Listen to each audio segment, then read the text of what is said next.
अस्सलामुअलैकुम नाजरीन, आप देख रहे हैं प्रोग्राम फेस टू फेस और मैं हूं आपके साथ मुनीज़े मोइन। आज की बड़ी खबरों पर एक नजर डालते हैं। पीटीआई के गिर्द घेरा तंग, जवाबी वार की तैयारी। भारत ने हथियार खरीदना शुरू कर दिए, बदनामी मोदी के गले पड़ गई।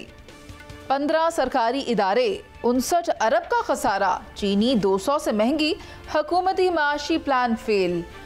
नाज़रीन, ये थी हमारी आज की टॉप स्टोरीज। इन्हीं पर बात करने के लिए पैनल में मेरे साथ मौजूद हैं ब्यूरो चीफ पंजाब शहजाद हुसैन भट्ट साहब, उनके साथ तशरीफ रखते हैं सलमान आबिद साहब, सीनियर सहाफ़ी तज्ज़ियाकार हैं। शहर क़ायद कराची से सियासी रहनुमा सायरा बानो हमारे साथ मौजूद हैं, जबकि शहर इक़्तिदार से मज़हर बरला सीनियर सहाफ़ी तज्ज़ियाकार हमारे साथ मौजूद हैं। तो जिस खबर पर हम सबसे पहले बात करने जा रहे हैं वो ये है कि तहरीक इंसाफ को 3 महाज दरपेश हैं। सबसे बड़ा बानी तहरीक इंसाफ की रिहाई का मामला है। पंजाब में अराकीन की मुअत्तली का रेफरेंस और केपी में सेनेट इंतखाबात। बानी तहरीक इंसाफ के साहबजादों की पाकिस्तान आमद कैसे होगी भी या नहीं होगी। लाहौर में तहरीक इंसाफ की बैठक, पंजाब असम्बली के अरकान की मुअत्तली बचा पाएगी और तहरीक शुरू कहाँ से की जाएगी। और क्या सेनेट इलेक्शन मौलाना, पीपीपी और नून का बनता इत्तेहाद मतलूबा तादाद से ज़्यादा सीटें हासिल कर सकेगा या नहीं कर सकेगा। इसी पर बात करते हैं। सबसे पहले मज़हर बरलास साहब हमारे साथ मौजूद हैं। बरलास साहब, आप मुझे बताएं कि क्या पाकिस्तान तहरीक इंसाफ के गिर्द घेरा तंग हो रहा है और जवाबी वार क्या होगा पाकिस्तान तहरीक इंसाफ का इस पर? मुनीज़े, मेरा ख्याल है कि उनके गिर्द घेरा इससे ज़्यादा तंग क्या होना है। वो तो अब घेरा टूट रहा है। गले में घंटी भी तो खुद ही बांधी थी ना। 10,000 कारकुनों को जी, पहले 10,000 कारकुनों को पकड़ के जेल में फेंका हुआ था, उन पे मुकदमात चल रहे थे।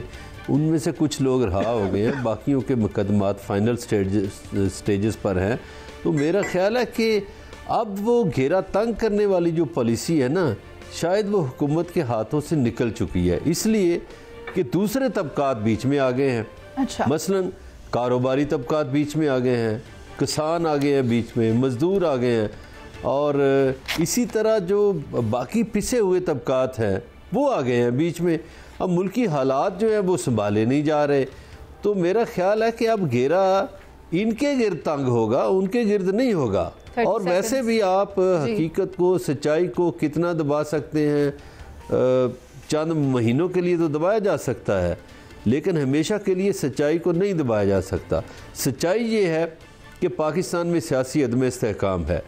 जब तक आप एक बड़ी पार्टी को, जो सबसे बड़ी पार्टी है, जिसको मैंडेट दिया था लोगों ने, जो मैंडेट चोरी नहीं जिन्होंने की, बल्कि उनका मैंडेट चोरी करके कुछ लोगों को मुसल्लत कर दिया गया था, उनके गिर्द घेरा तंग होगा। पीटीआई भरपूर तहरीक चलाने जा रही है पंजाब से। पाकिस्तान तहरीक इंसाफ की तहरीक की बातें सुनी है, किस वक्त इसने पीक इख्तियार करनी है ये भी सुना है, लेकिन हमें ये भी नहीं भूलना कि अपने पैर पर कुल्हाड़ी खुद मारी गई थी जब असम्बलियाँ तहलील की गई थी। खैर, ये बात ज़्यादा कोई पुरानी नहीं है। शहजाद हुसैन भट्ट साहब की तरफ आते हैं। भट्ट साहब, आप मुझे बता दें, कासिम और सलमान की आमद का बड़ा डंका बज रहा है। अमरीका जाएंगे, वहाँ कांग्रेसमैन से मिलेंगे, अमरीकी सदर से मिलेंगे और फिर किसी ग्रुप की सूरत में वो पाकिस्तान आएंगे। होने क्या जा रहा है? काबिल एहतराम मुनीज़े, आप दुरुस्त फरमा रही हैं। अमेरिका जाएंगे, वहाँ से वीज़ा अप्लाई करेंगे, फिर अमेरिका से लोग लेकर वापस आएंगे दिल्ली। वो पता नहीं क्या है, दूरस्त। यस, यही आपके मुँह से चाहता था, शुक्रिया। दिल्ली दूरस्त है, मुनीज़े कह रही है। नाजरीन और नाजरीन, मैं आपको सीधा पहले एक फ़िक्रा सुनाना चाहता हूँ।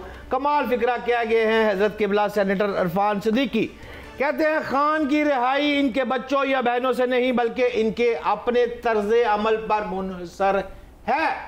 जो रवैया खान साहब करेंगे वही होगा। क्यों कहा? इसकी जरा इस फिक्र की डेप्थ में जाइएगा जरा। मैं समझता हूं पाकिस्तान में जुल्फ़िकार अली भुट्टो से बड़ा ताकतवर लीडर कोई पैदा नहीं हुआ। जिस तरह उसने जेल काटी, खान भी जेल अच्छी काट रहा है, ये बात दुरुस्त है, लेकिन जो भुट्टो ने जेल काटी है और जो उस वक्त उसकी पॉपुलर लीडरशिप के साथ अवाम थे, ओ बल्ले भी बल्ले। लेकिन भुट्टो भी बिल आखिर क्या अंजाम हुआ आपको पता होना चाहिए। 1977 में उसकी जो पार्टी के अफराद थे जेल से रहाई नहीं दिलवा सके। इसी तरह पीटीआई के अफराद भी रहाई नहीं दिलवा सकेंगे। मुनीज़ा फरमा रही हैं वहां से सुलेमान आ रहा है या कासम आ रहा है, वो आंदे जान दे जानते जान। इसका सिर्फ और सिर्फ 2 हरफी हल है जो इरफान सिद्दीकी ने कहा है, तर्ज अमल दुरुस्त करो, आपस में बैठ के टेबल पर बात करो, इंसानों की तरह गुफ्तगू, बदमाशी नहीं चलेगी। ये मुल्क जो है हालत जंग में है, अब कोई बदमाशी नहीं, अब टेबल होगी बस। ठीक है शहजाद हुसैन भट्ट साहब, आपका पॉइंट आ गया, लेकिन सायरा जी ये सारी गुफ्तगू सुनकर कासिम और सुलेमान की आमद का जो चर्चा हो रहा है, इसमें तो मुझे वो इंडियन मूवी का डायलॉग याद आ जाता है जिसमें वो कहते हैं मेरे करण अर्जुन आएंगे और पूरी सिचुएशन से निजात दिलाएंगे। लेकिन राना सनाउल्लाह साहब का स्टेटमेंट भी आपने सुना होगा, ऐसा लगता है कि हुकूमत पैनिक कर रही है और गिरफ्तारी के भी जो बयानात सामने आ रहे हैं, इसमें कोई सदाकत है, गिरफ्तारी हो सकती है या क्या मामला होगा, क्या लगता है?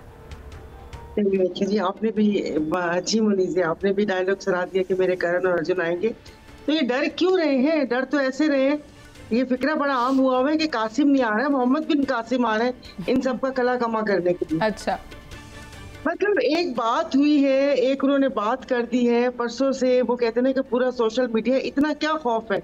अगर हुकूमत मतलब इतनी है तो बस एक कान से सुन के दूसरे कान से निकाल दें। जब वो आएंगे, जब वो क्या अभी भट्ट साहब ने कहा, भट्ट साहब की इजाजत से वो वीजा के लिए एप्लीकेशन देंगे, फिर यहाँ से क्या होता है। बाकी सिद्दीकी साहब कह रहे हैं कि जी इनके अपने हाथ में है, तो इनके अपने हाथ में क्या है? तर्ज अमल यानी कि जो गुनाह किया नहीं वो कबूल कर लूं दबाव से, यानी कि वो माफी मांग लें, 3 साल के लिए खामोश हो जाएं, सबको बिठा दें कि इनको सिंहासन पे जो बैठे हुए इनको तबाहियां मचाने दें, ये हर शोबे में तबाहियां मचाएं, ये गंदम स्कैंडल लेकर आए, चीनी स्कैंडल लेकर आए, ये ज़राई तरक्याती बैंक के 11 अरब रुपए के वो क्या कहते हैं फाइल्स घुमा दें। मतलब क्या उनके अपने हाथ में है? कंडीशंस तो यही है ना कि जो हमें क्या कहते हैं अडियाला जेल से जाके पैगाम मिलते हैं, तो इन्हें बोले थोड़ा धीरज रखें, हुकूमती अरकान को, उनके स्पोर्ट पर्सन को। आप इस वक्त सिर्फ मुल्क को तवज्जो दें। बाकी आपने कहा था कि भुट्टो साहब, अरे वो 77 का जमाना था, ये 2025 है, यही तो आप लोग समझ नहीं रहे। आप लोग वही सियासत 2025 में, ये जो इस वक्त की जनरेशन है जिसके सामने आप सब लोग वो कहते हैं कि सर से पांव तक बिल्कुल हमारे सामने है, कैसे हो सकता है? तो थोड़ा सुकून आराम से। और बाकी मुल्क कह रहे हैं वो क्या कहते हैं हालत जंग में है। भैया मेरी जाने की उम्र आ गई है, जब से आँख खुली है तब से हालत जंग में ही है। खत्म हो गई है सारा जी, अभी आपकी जाने की उम्र नहीं आई, अभी आपके जाने की उम्र नहीं आई, अभी तो आपकी बड़ी जरूरत है पाकिस्तान को, पाकिस्तान की सियासत में आपकी जरूरत है, आपका विजन बहुत क्लियर है। खैर सेनेटर बनना है, देख लें। शहजाद भट्ट साहब भी इस बात की तौसीक कर रहे हैं, लेकिन मैं चाहती हूँ कि सलमान आबिद साहब मुझे ये बताएं कि होना क्या चाहिए? क्या इसी तरह 1.5 ईंट की मस्जिद बनाकर पाकिस्तान तहरीक इंसाफ क्या सिर्फ एहतजाज की सियासत ही करेगी, या मुल्क की मईशत और मीसाक जमहूरियत के लिए मिलकर बैठकर भी कोई हल निकाला जा सकता है कभी? देखिए, पहली बात तो यह है कि वो 1.5 ईंट की मस्जिद बनाने की इजाज़त भी नहीं मिल रही ना, मसला तो सारा ये है। और दूसरी बात यह है कि कासिम और सुलेमान ने अगर पाकिस्तान आना है तो मैं अपनी इन्फॉर्मेशन की बुनियाद पे ये कह रहा हूँ कि वो किसी आइसोलेशन में नहीं आएंगे। ऐसे नहीं है कि वो वहाँ से उठेंगे और चल पड़ेंगे पाकिस्तान बगैर किसी मामलात को तय किए बगैर। ये बहुत सारी चीज़ें बाहर बैठी हुई दुनिया के साथ और पाकिस्तान के अंदर बैठे हुए लोगों के साथ तय होगा कि उनके साथ वो कोई सलूक ऐसा नहीं किया जाएगा जिसके खदशे का इजहार जो है वो जमाइमा खान ने किया है। इसलिए मुझे लगता है कि अभी तो ये प्री मेच्योर बात है कि वो आ रहे हैं। मैंने पहले भी कहा है, उनका पहला पड़ाव अमेरिका के अंदर है, वो वहाँ बैठ के अमेरिका के अंदर जो खेल खेलना चाहते हैं या जो दरबार या स्टेज से जाना चाहते हैं, उसके नतीजे की सूरत में पता चलेगा कि वो आते भी हैं नहीं आते हैं। और फिर उनके ख़ानदान के अंदर जो मामला चल रहे हैं उनके आने की हमायत में और उनके ना आने की हमायत में, वो भी एक बड़ा मसला है जो पीटीआई के अंदर इस वक्त दरपेश है। अभी तो पीटीआई का काफिला चल पड़ा है केपी के हाउस से इस्लाम लाहौर की तरफ और अरकान पार्लियामेंट। और मैंने आपको उस दिन भी कहा था, ये जो 26 अरकान सूबाई असम्बली का मामला था ना, इस पर अब मलक अहमद खान साहब जो है वो यूटर्न ले चुके हैं। और वो इसलिए ले चुके हैं कि उनको इलेक्शन कमीशन की तरफ से समझा दिया गया था कि भाई ये मौतली हमारे बस में नहीं है, ना हम इन अरकान को सस्पेंड कर सकते हैं, ना ये सस्पेंड होंगे, आप इनको अपने मामलात के मुताबिक डील कर लें। इसीलिए उन्होंने उसका नोटिस भी जारी कर दिया, उनको सुनने का मौका भी दिया, कमेटी भी बना दी है। अब ये मामला खत्म होने जा रहा है। तो इसलिए मुझे लगता है कि अब पाकिस्तान का पॉलिटिकल टेम्परेचर जो है ना वो डे बाय डे बढ़ेगा, कम नहीं होगा। हुकूमत और अपोजिशन के दरमियान पोलराइजेशन जो है वो बढ़ेगी। इसी की तरफ इशारा करती है पाकिस्तान तहरीक इंसाफ भी। लेकिन देखना यह है कि बाहर से अमेरिका से आने वाले डॉक्टर्स, कांग्रेसमैन और जो बिजनेसमैन हैं, क्या अब की बार वो पाकिस्तान तहरीक इंसाफ के करण अर्जुन के हमरा पाकिस्तान आएंगे, और यहाँ पर क्या अपने वालिद के लिए कोई आसानी पैदा कर पाएंगे। लेकिन हमें बात करनी है सेनेट इंतखाबात की भी। मैं डिबेट ओपन करती हूँ। बरला साहब, आप मुझे बताएं कि क्या खैबर पख्तूनख्वा में जो थोड़ी थोड़ी रिप्रेजेंटेशन वाली जमातें हैं कोई बड़ी सीटें निकाल पाएंगी? नहीं, वहाँ मेरा ख्याल है रौला पड़ा हुआ है इन जमातों के दरमियान। वहाँ अभी पैसे का मुकाबला होगा। खैबर पख्तूनख्वा में हमेशा ही से पैसे का मुकाबला बड़ा चलता है। तो मौलाना फजल रहमान साहब जो हैं उनकी जेब में 2-3 अमीर पार्टियां हमेशा होती हैं। वो उनकी स्ट्रेटजी है, वो हमेशा रखते हैं। वो तला महमूद की सूरत में हो, वो हाजी गुलाम अली की सूरत में हो या आज़म स्वाति की सूरत में हो, कोई ना कोई वो पार्टियां रखते हैं 2-3। अच्छा। इसी तरह मौलाना साहब जो हैं, मौलाना साहब किसी कंप्रोमाइज़ नहीं करेंगे। और दूसरा जो है नून लीग है। नून लीग भी वहाँ आप देखिए कि वो जो शामिल हुई हैं अभी बिलोर फैमिली की खातून, उन्होंने कहा कि जी ANP के जो सरबराह हैं एमल वली ख़ान, वो ख़ुद तो बलूचिस्तान से सेनेटर बन जाते हैं, ख़ुद सबसे मुज़ाकरात करते हैं, उनसे भी मुज़ाकरात करते हैं जिन पे तनकीद करते हैं। और मैं अगर नून लीग में चली गई हूँ तो अब उनको क्या मुसीबत पड़ी हुई है। इसी तरह पीपल्स पार्टी वहाँ गवर्नर है उनका, वो ये आपस में लड़ेंगे।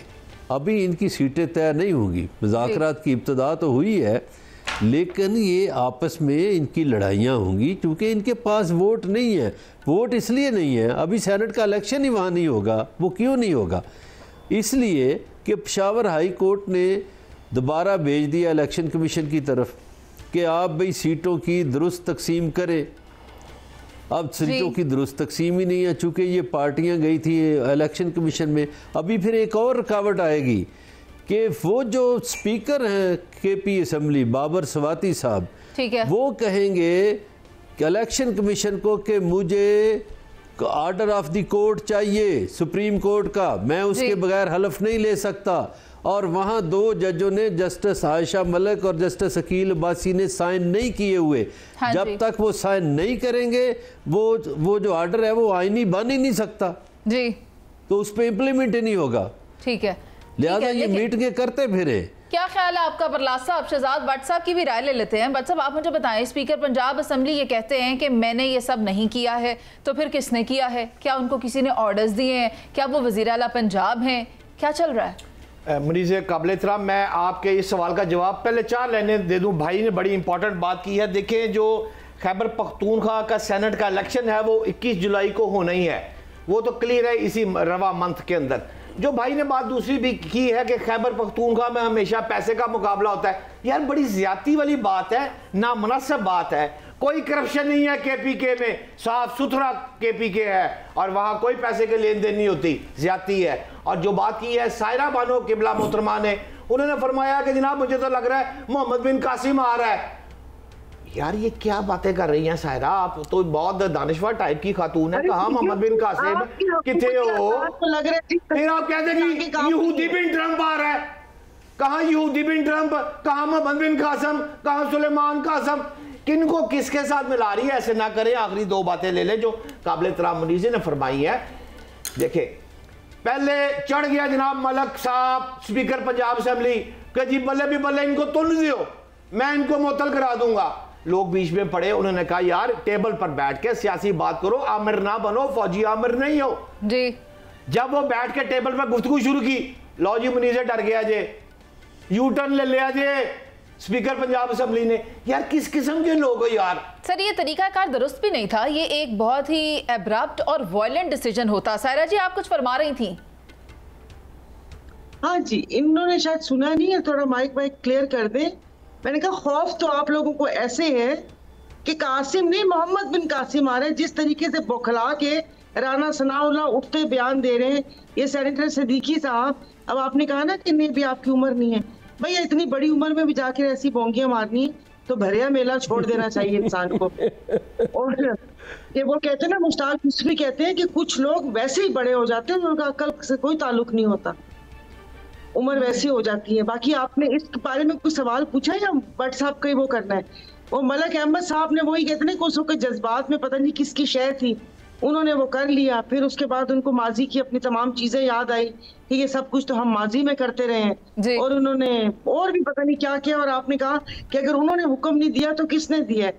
अब आप भी इतने मासूमाना मोइन की इजाजत से 2 लाइनों का सवाल सायरा बानो साहिबा आपसे पूछना चाहता हूं। आप समझदार बड़ी सियासतदान है, सिर्फ ये बता दे, आपको लग रहा है कि साहबजादे कासिम और सुलेमान लाहौर तशरीफ ला रहे हैं? देखिए, उनका सियासत से तो कोई ताल्लुक ही नहीं है। वो आएंगे तो अपने वालिद से मिलने के लिए आएंगे। जब बेगम कलसूम नवाज, नुसरत भुट्टो, बेगम वली खान ये सब निकल सकती हैं, और उसके बाद जिस तरीके से आसिफा ने मतलब जिस तरह 1-2 जलसे किए थे जरदारी साहब के, उसके बाद तो इसमें ऐसी कौन सी बात हो गई? ठीक है, अगर मुझे कोई भेजा, क्या बहस करें सायरा जी? तो मुझे पूछा आ रही है नहीं आ रही? मैं ये कहती हूँ जब वो आ जाएंगे तो फिर हम इस पर बात कर लेंगे, लेकिन अभी तो ये तो आप ही कब से प्रोग्राम कर रही है। और दूसरी सबसे बड़ी बात, भट्ट साहब कोई हफ्जे बेजा में कैद कर लेते हैं तो क्या मेरी बेटी या बेटा मेरे लिए क्या कोई बैनर लेके यहाँ पर नहीं खड़े होंगे? चले ये भी बात अलग है कि अब एहसास हो रहा है कैद होने के बाद कि हाय हमारे कोई वालिद साहब पाकिस्तान में मौजूद थे, हमें जाना था, जब वो कैद नहीं थे तब ही खैरियत दरियाफ्त करने आ जाते। लेकिन ये तमाम बातें एक तरफ, वालिद और बहन कैद थी तो वो आए नहीं थे, वो तो कह रहे हैं हम यहाँ के शहरी नहीं थे। तो अब कहाँ से कोई सूरत हाल बदल गई? सायरा जी, मैं तो इस बहस का हिस्सा बनना ही नहीं चाहती। मैं कहती हूँ जब बच्चे आएंगे तो फिर ही हम इस पे बात कर लेंगे। मैं सलमान आबिद साहब को चाहती हूँ कि मौलाना फजल रहमान ने आज जो प्रेस कॉन्फ्रेंस किया है उस बारे में आपका क्या ख्याल है? वो कहते हैं ठीक है हम नून लीग और पीपल्स पार्टी के साथ बातचीत कर रहे हैं, लेकिन तब्दीली पाकिस्तान तहरीक इंसाफ के अंदर से ही आनी चाहिए। तो फिर ये किस तब्दीली की बात कर रहे हैं? अली अमीन की तरफ इशारा कर रहे हैं? देखिए, मौलाना फजल रहमान जो है पक्के खिलाड़ी हैं, जहाँ से ज़्यादा बोली लगती है ना वो वहाँ जाते हैं, और वो हमेशा से अपने कार्ड खेलते हैं। कभी पीटीआई को बरगलाने की कोशिश करते हैं, कभी मुस्लिम लीग को, कभी पीपल्स पार्टी को, कभी इस्टेब्लिशमेंट को, कभी जरदारी साहब से, कभी नवाज शरीफ साहब की तरफ। लेकिन उनको पता है कि जहाँ से ज़्यादा तैयार मिलेगा उतना वो वहाँ पर चले जाते हैं। इसलिए मौलाना की बातों पे कोई इतबार ना किया करें। अभी देखें ना, एक ही वक्त में वो हुकूमत का हिस्सा भी होते हैं, और इस वक्त भी जिस वक्त मैं आपसे बात कर रहा हूँ हुकूमत की तमाम तरमरात से वो एंजॉय कर रहे हैं, और दूसरी तरफ माशाल्लाह वो अपोजिशन लीडर भी बनना चाहते हैं। अपोजिशन की नहीं, वो सवार बड़े जानबूझ के होते हैं। जहाँ हुकूमत उनका काम नहीं करती तो वो अपोजिशन का प्ले कार्ड उठा लेते हैं, जहाँ अपोजिशन से बात बननी शुरू होती है तो हुकूमत उनका प्ले कार्ड उठा लेती है। तो ये जो मौलाना की सियासत है, आज माशाल्लाह मौलाना इसीलिए सियासी तौर पर नकारा हो चुके हैं इंतखाबी सियासत में। और ये आज से नहीं हुए, 2013 का इंतखाब देख लें, 2018 का इंतखाब देख लें, 2024 का इंतखाब देख लें, उनके वोटरों ने उनको केपीके से बाहर निकाल दिया है। अब जिस तरह से अहमद वली खान जाके बलूचिस्तान से इलेक्शन लड़ते हैं ना, मौलाना भी जाके बलूचिस्तान से इलेक्शन लड़के आए हैं, आपकी इत्तला के लिहाज है, मौलाना भी वहीं से जीते हैं। इसलिए मौलाना की सियासत जो है वो किसी असूल और नज़रिए की बुनियाद पे नहीं बल्कि किसी वसूली की बुनियाद पे होती है।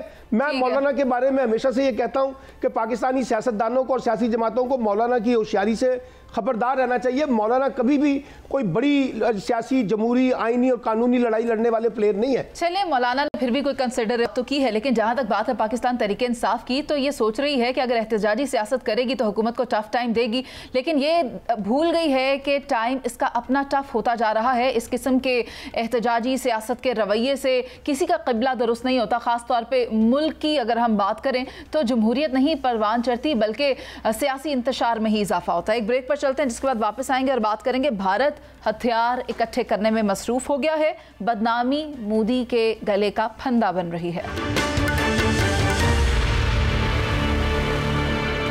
Welcome back. शिकस्त खुर्दा भारत एक बार फिर पाकिस्तान से सींग लड़ाने की तैयारी कर रहा है। पाकिस्तान से शिकस्त के बाद भारत को पूरी दुनिया में हजीमत का सामना करना पड़ रहा है। सिर्फ यही नहीं बल्कि मगरबी टेक्नोलॉजी को जिस तरह भारत ने फ्लॉप किया, उसके बाद पूरी दुनिया भारत से दिफाई माहिदे खत्म करती जा रही है। पहले बांग्लादेश, फिर श्रीलंका, अब ब्राजील। ब्राजील ने भारत से आकाश मिसाइल सिस्टम खरीदने से इनकार कर दिया है। लग रहा है कि नाकामी और फिर बदनामी मोदी का मुकद्दर बन चुकी है। हिंदुस्तान के लिए अब 12 अरब डॉलर का दिफाई बरामदाती हदफ बड़ा चैलेंज बन गया है। खबरें ये भी हैं कि पुतिन के दौरे भारत के दौरान इंडिया रूस से Su-57 जहाज का मुआहिदा तय करेगा। इस किस्म की खबरें तो सामने आ रही हैं, लेकिन आखिरकार भारत किस चीज की तैयारी कर रहा है? मजहर बरलास साहब, क्या लग रहा है आपको?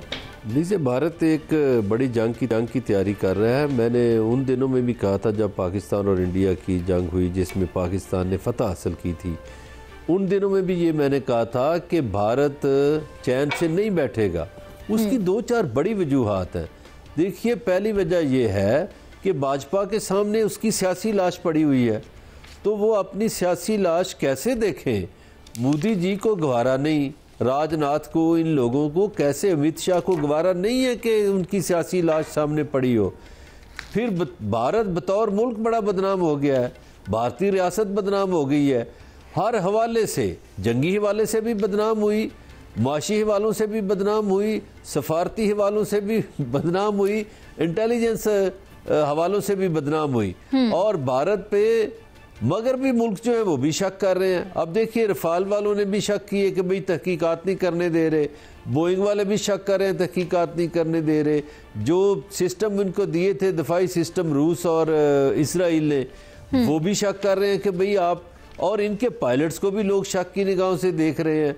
तो भारत के लिए हर तरफ मुश्किलात हैं, लेकिन इन मुश्किलात का वो समझता है एक ही इलाज कि मैं असला खरीदूं और जंग करूं। इसलिए वो एक ही वक्त में रूस से भी असला खरीदना चाहता है, उसी वक्त से अमेरिका से भी असला खरीदना चाहता है, तो खरीद ले। लेकिन मैं आपको ये बता रहा हूं कि चाइना की जंगी टेक्नोलॉजी रूस और अमेरिका से कहीं आगे निकल चुकी है।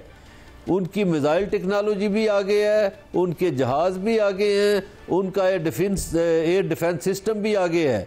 इसलिए भारत जो मर्जी कर ले, अब अगर असला भी ले ले तो बहादुरी कहां से लाएंगे? उनके पायलट्स ही इस काबिल नहीं है कि वो जहाज उड़ा सके।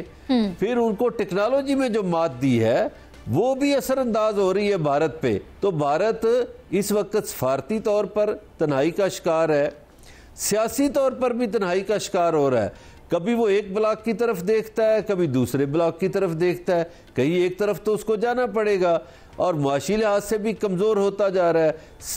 भारत के अंदर जो सियासत है वो भी बीजेपी को मुश्किलात का सामना है, और भारत के अंदर जो आज़ादी की तहरीकें हैं वो भी जोर पकड़ रही हैं। मैं तो अगले 2-3 साल में मुत्तहिदा हिंदुस्तान देख ही नहीं रहा, मैं तो उसमें से 5 नए मुल्क बनते हुए देख रहा हूँ।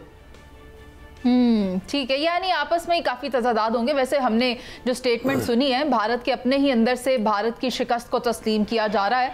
मैं चाहती हूँ सलमान आबिद साहब, आप मुझे ये बताएं कि राफेल की नाकामी तो पूरी दुनिया ने देखी, फिर उसके बाद भारत जो हजीमत उठा रहा है वो भी सब देख रहे हैं, लेकिन भारत जो जनरेशन 4.5 या 5th जनरेशन के जेट्स खरीदने की तैयारी कर रहा है, SU-57 हो, SU-35 हो, तो पाकिस्तान इसका मुकाबला करने के लिए क्या कर रहा है? पाकिस्तान इसका जवाब कैसे देगा?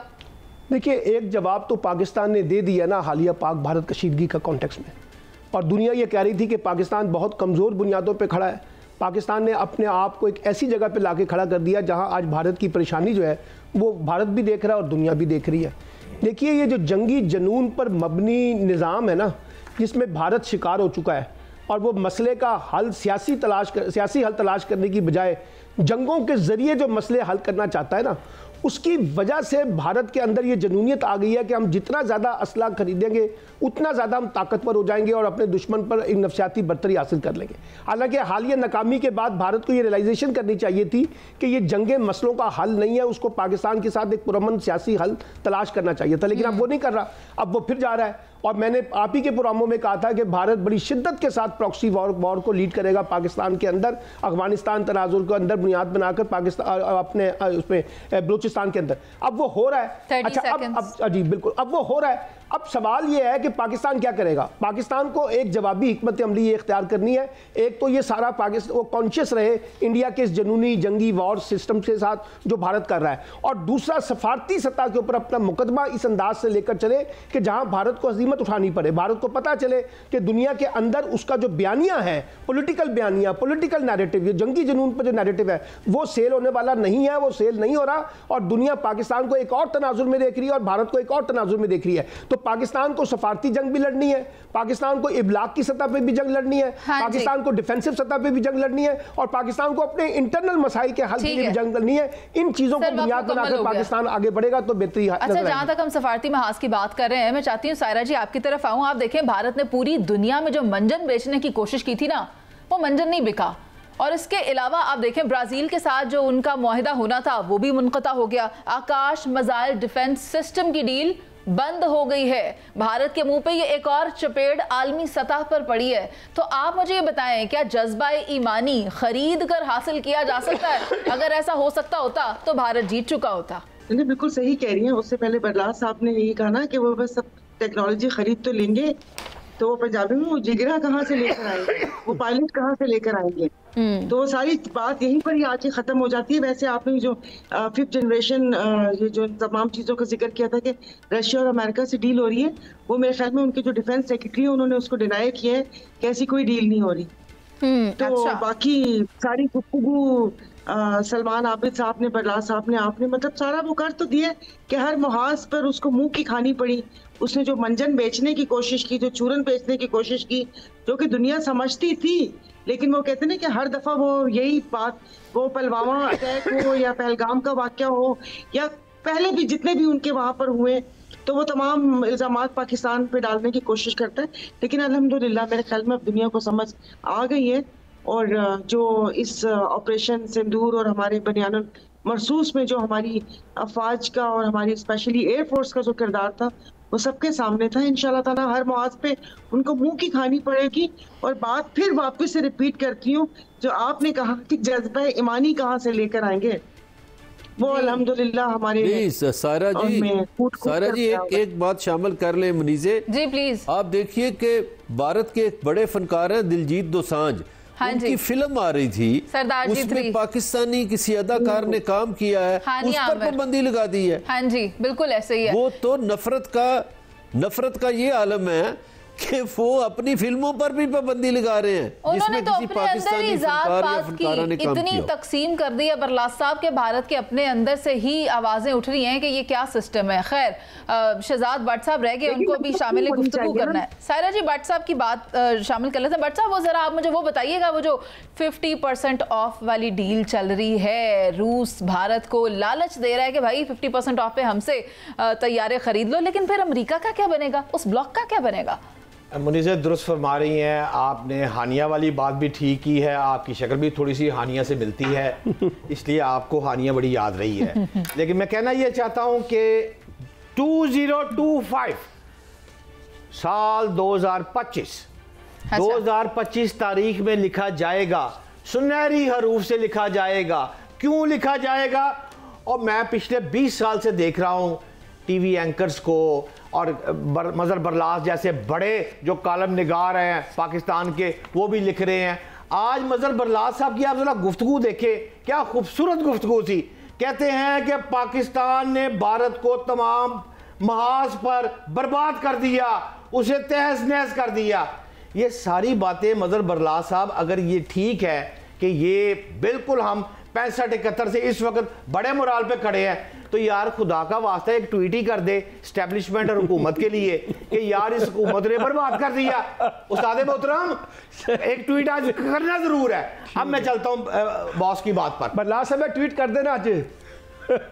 सवाल ये है, नहीं जी प्लीज, मैंने शाबाश पाकिस्तानी हुकूमत को नहीं दी। हाँ, मैंने कहा कि इंडिया हो गया है। अब कैसे हुआ भाई? वो मुनीज़े ने किया, मैंने किया है? नहीं, जंग हमने जीती है। हम कौन है? देखे अब एक मिनट जो ब्राजील इंडिया के दफाई पैक्ट से निकला है, तो उसमें तो इंडिया का कसूर है।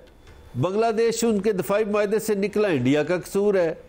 श्रीलंका मजहर बरलास साहब क्या हो गया यार, आप सीनियर मोस्ट आदमी हैं, ऐसे ना किया करे। बांग्लादेश, श्रीलंका, वहां से ब्राजील में मार पड़ी है, वहां से फ्रांस में मार पड़ी है। ये सफारती महाज पर सारी शिकस्त हुई है, यहां तक ठीक है। And the credit goes to Pakistani government and Pakistani establishment. आगे चलते हैं, जो सवाल मुनीज़े ने बड़ा अहम किया था। जी। अच्छा, मैं नहीं बननी गवर्नमेंट, और यार की ऐसी 22 पीपल क्यों? सर हम पता नहीं किस बहस में पड़ गए हैं, हम अफवाज पाकिस्तान कहना चाहते हैं। हम तो सीधी सी बात कर रहे हैं, पता नहीं क्यों टोक देते हैं। अच्छा मुनीज़े, आपके सवाल का जवाब देने की इजाजत दें मुझे प्लीज। मैं ये अर्ज कर रहा था कि अब भारत के पास 2 ऑप्शन है। पहली ऑप्शन है कि लड़ाका त्यारे F-35 ले ले या रशिया से ले ले Su-57, जो मुनीज़े ने पूछा था कि 50% डिस्काउंट पर रशिया दे रहा है भारत को। क्यों? पुफील का पुत्र है उसका, वो 50% डिस्काउंट पे दे रहा है। और भाई उसका सौदा नहीं बिक रहा रशिया का, सौदा बिकेगा चाइना का, और चाइना सौदा बेचेगा पाकिस्तान के साथ। प्रोडक्ट बनाना बहुत बड़ा काम है, प्रोडक्ट को सेल करना उससे बड़ा काम होता है। ये पाकिस्तानी शहजादे जो है पायलट, ये उसकी प्रोडक्ट को लेकर जब हवा में आते हैं तो फिर सौदा बिकता है। और आखिरी बात कर दूं, जो तैयारी पाकिस्तान ने कर ली है, अब सिंपल सी बात है नाज़रीन, याद रखिएगा, J20 J35 दो गल्ला ने, J20 चाइना ने अपने लिए बनाया है और J35 लेटेस्ट 5th जनरेशन का आला जहाज वो पाकिस्तान को दिया जाएगा। और ये सारी लड़ाई होनी है आसमान पर, और दूर से ही, तू 3 किलोमीटर पे है, मैं 4 किलोमीटर पे हूं, मैंने वहीं से फायर मारना है। पाकिस्तान ने कर ली है तैयारी और भारत को इस वक्त समझ नहीं आ रही, जो मर्जी कर ले मुनीज़, जो मर्जी कह ले, अल्लाह पाक ने हमारे पाकिस्तान को इज्जत दे दी। एग्जैक्टली ऐसे ही है। लेकिन बात यह है कि बात शामिल कर ले। व्हाट्सएप देखें, अभी इंग्लैंड में हो रही है मिलिट्री नुमाइश, इंडिया की वहां कोई चीज नहीं जा रही, लेकिन पाकिस्तानी जहाज को वहां नुमाइश में पेश किया जा रहा है। आप देखिए ना, ये पाकिस्तान की कामयाबी है, हम तो कहते हैं कामयाबी है। एक और बात, ये भट्ट साहब ने कहा ना कि चाइना का जो है असला, देखिए जो असला बनाने वाले होते हैं वो सिर्फ मुल्कों तक महदूद नहीं रखते, उनसे जो भी लेना चाहेगा वो उनको बेचने के लिए हमेशा से तैयार होती है। मार्केट तो हमेशा से लोगों को देखती है, आज पाकिस्तान लेगा, कल कोई और हिंदुस्तान लेगा, कोई और लेगा। तो ये असले की दौड़ जो होती है ना, जिसमें कल तक अमेरिका की बालादस्ती थी, चाइना उसमें अपनी बालादस्ती हासिल करना चाहता है, तो वो सिर्फ पाकिस्तान तक महदूद नहीं होगा। भट्ट साहब जो मर्जी खरीदना चाहे। अच्छा ठीक है, बात ये है कि शहजाद भट्ट साहब, आप जो फरमा रहे थे वो बात बिल्कुल दुरुस्त है कि बांग्लादेश, फिर श्रीलंका और अब Brazil, this is the gist कि पूरी दुनिया देख रही है कि भारत किस तरह से शर्मिंदा हो रहा है। और मैं एक बार फिर से कहूंगी कि अगर ये जज्बा ईमानी खरीद सकते होते तो फिर ये भी फतह से हम किनार हो जाते, लेकिन ये जज्बा बिकाऊ नहीं है। बिकाऊ है तो तैयारे हैं, वो खरीद भी लेंगे तो भी जो जज्बा है, जो जुर्रत है, जो हिम्मत है, जो अफवाज पाकिस्तान के फौजियों में है, वो इनमें मौजूद नहीं है। अभी एक ब्रेक पर चलते हैं, जिसके बाद वापस आएंगे और बात करेंगे 15 सरकारी इदारे, 59 अरब का खसारा, चीनी 200 से महंगी, हुकूमती माशी प्लान फेल।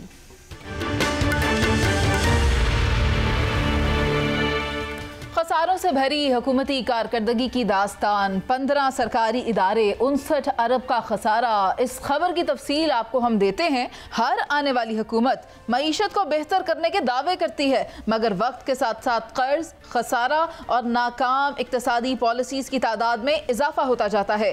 ताज़ा शशमाही रिपोर्ट के मुताबिक 15 सरकारी इदारों में 59 खरब का खसारा सामने आया है, जबकि दूसरी तरफ चीनी स्कैंडल के बायस चीनी की कीमत 210 रुपए से ऊपर तक जा पहुंची है। पहले चीनी को एक्सपोर्ट किया गया, शॉर्टेज हुई तो फिर इंपोर्ट किया जा रहा है। कर्ज में डूबी कौम के खजाने को इतना बड़ा नुकसान, हुक्मरानों की नाअहली, माफिया का दबाव या सियासी अदम इस्तेहकाम, इक्तसादी पॉलिसियों की नाकामी की वजह क्या है? मजहर बरलास साहब, आपको क्या लगता है, क्या किसी को भी प्रेशराइज करके पहले बरामद और फिर दरामद का मामला क्रिएट किया जा सकता है? प्रेशर में हुकूमत किस तरह चलेगी, मईशत किस तरह संवरेगी? देखिए, ये हुकूमत अशराफिया और माफियाज पर मुश्तमिल है। आप किसका जिक्र कर रही है? माफियाज का। हुकूमत खुद माफियाज में शामिल है, इस हुकूमत में शामिल लोग माफियाज का हिस्सा है। अभी आप देखिए कि ये फैसलाबाद में एक सबसे बड़ा ऑनलाइन फ्रॉड हुआ है, उसका जो बंदा है, वो जो तहसीन अवान है, वो हुकूमती पार्टी का मेंबर है, उसका टिकट लेता रहा है और उसी ने उसको फेस्को का सरबराह भी बनाया था। ये जो टब्बर पाल स्कीम है ना, इसलिए इस मुल्की जो अदारे हैं वो खसारे का शिकार है। अच्छा। भाई किसी को स्टील मिल का चेयरमैन बना देते हैं, किसी को PIA का बना देते हैं, किसी को रेलवे का बना देते हैं, बहुत से इदारे हैं। किस का नाम? कभी वजीर आला ही बना देते हैं। आपको याद है ना बरलास साहब, कभी तो किसी को वजीर आला ही बना देते हैं।